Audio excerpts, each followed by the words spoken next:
Kurva, jebana kurecka špinavá. Hurigán! Hurigán! Hurigán! Takže zdravím vás a vítajte. Začíname zápasom druhého predkola konferenčnej ligy proti KF Vllaznia, nejaké randomné mužstvo z Albánska. Zápas začal veľmi dobre, keď v 14. minúte sme sa dostali do šance.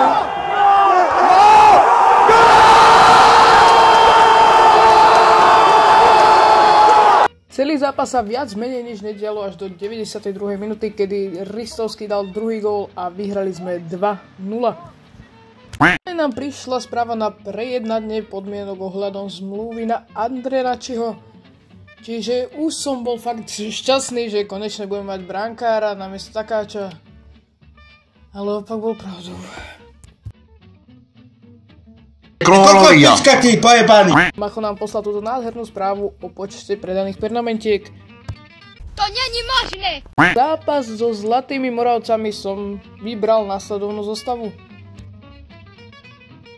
TV Čáčov, Vladovák. Zápas nám začal touto nádhernou prihrávkou od Filipa Bajnoviča. Prvý polčas sa absolútne nič nedialo a skončil 0-0. Mal som kúsok nervy, tak som to trošku obmenil. Zmenil som formáciu, vystriedal som nejakých hráčov, dal som nové pokyny. Tak uvidíme, či sa nám to oplatí.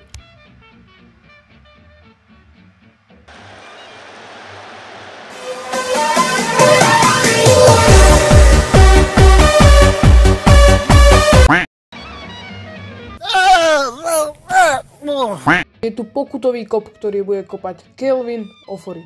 Ten sa z penalty nemýli a zvyšuje skóre na 2-0. No, ešte pískaj aj ty, kokote. Ďalej nás čakal druhý zápas KF Vllaznia. Tu bolo 23 €, pán Boh zaplať. Išli sme v tejto zostave a verím čo najlepší výsledok. TV Čáčov, Vladovák. Takže zápas hneď začal rýchlym gólom Milana Ristovského, za čo som bol veľmi rád. Potom prišiel druhý gól, za čo som bol ešte viac rád, takže už sme mali takú pohodu na kopačkách. A v zápätí sme inkasovali po tomto nešťastnom góle. Tuto sa prekvapivo presadil Martin Mikovič. Ďalej sme znova inkasovali po zbytočnom góle, ale nevadí. Potom posledný náš gól dal Marko Ďuričín. A ešte ku koncu klasicky sme dostali, ale zápas skončil 3-4 pre nás. Po zápase prišiel mailík s našim ďalším súperom, čo bude Apoel. Tu už som začal trochu stresovať, keďže prišlo ďalšie predkolo a ja som stále nemal kvalitného brankára, ako by som chcel. Vantruba nie je zlý, ale myslím si, že nájdeme aj niečo lepšie. Tuto skauti mi odporúčali nejakého Poliaka, ale nebolo to ono. Fúrt som hľadal, nevedel som prísť nikomu na chuť. Našiel som aj nejakého dobrého brankára, ale nemal dobrú rozohrávku, čo by mohol byť problém. Ale uvidíme, čo to dá, takže keď máte nejaké odporúčania, kľudne mi niekoho odporúčte. Aj toto je taký telefón vydrbaný, preklatý, špinavý, hnusný.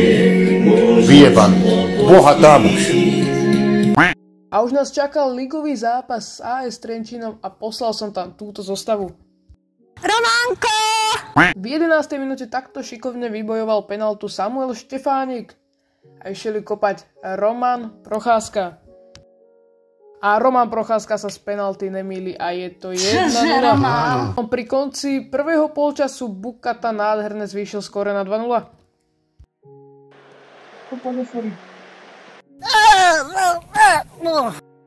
Tuto išiel kopať penaltu Kelvin Ofori. Ten sa rozbieha, neuveriteľné zakončenie, je to 3-0. Posledná šanca prišla v 68.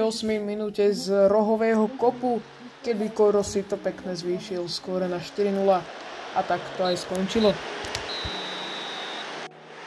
Na záver nás čakal zápas tretieho predkola konferenčnej ligy proti Apoelu. Hrali sme vonku, takže nedával som tomu veľké šance. Bol by som rád za výsledok remízový teda. Tá nejaké 0-0, 1-1, fakt by som bol spokojný. V 18. minúte mal Apoel túto neuveriteľnú šancu, ktorú Vantruba extrémne vychytal. Hneď v 22. minúte sme mali extrémny náznak šance, kedy pozrite sa, čo Ďuričín nedal. Také som mal nervy, mohli sme mať pekný výsledok. Ukáž, daj cigaret, lebo mňa šlak trefí normálne. Ale v 33. minúte prišiel tento rohový kop, z ktorého nič nebolo, ale po odrazoch túto Bajnovič vystrel a dali si vlastný gól. Vyhrávali sme 0-1.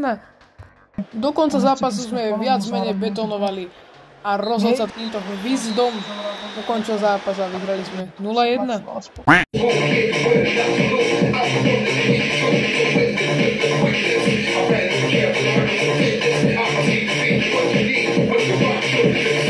Vyšíme rytme.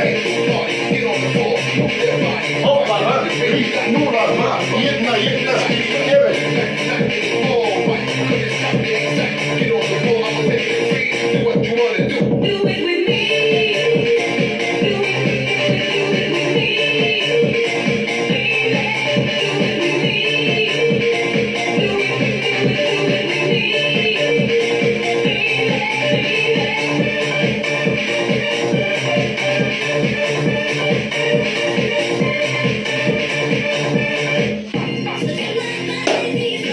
reklama. Takže malá prestávka. Bonusová hodinka. 15 € a tankujte na náš účet. Vyhrajte tankovacie karty OMV.